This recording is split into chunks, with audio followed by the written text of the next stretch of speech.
மாணவி வினோசினி மரணம். UUM பல்கலைக்கழகத்திற்கு எதிரான தந்தையின் வழக்கு தள்ளுபடி. கடந்த 4 ஆண்டுகளுக்கு முன்பு UUM எனப்படும் வட மலேசிய பல்கலைக்கழக விடுதியில் மின்சாரம் தாக்கி உயிரிழந்ததாக கூறப்படும் மாணவி வினோசினியின் தந்தை பல்கலைக்கழகத்திற்கு எதிராக தொடர்ந்த 3 மில்லியன் ரிங்கெட் இழப்பீடு கோரும் வழக்கை அலுஸ்டார் உயர்நீதிமன்றம் இன்று தள்ளுபடி செய்தது.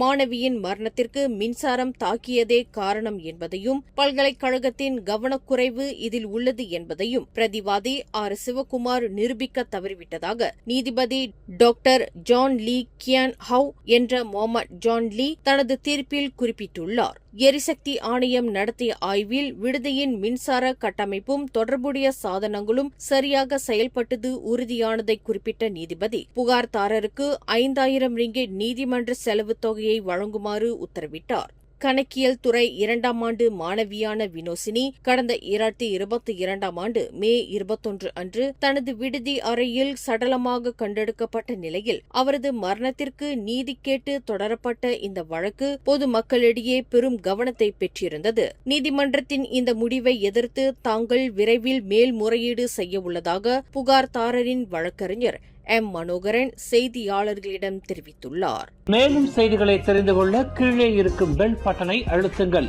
உங்கள் மகிழ்ச்சியை வெளிப்படுத்த லைக் மற்றும் ஷேர் செய்யுங்கள். தொடர்ந்து திசைகளோடு இணைந்திருக்க சப்ஸ்கிரைப் செய்யுங்கள்.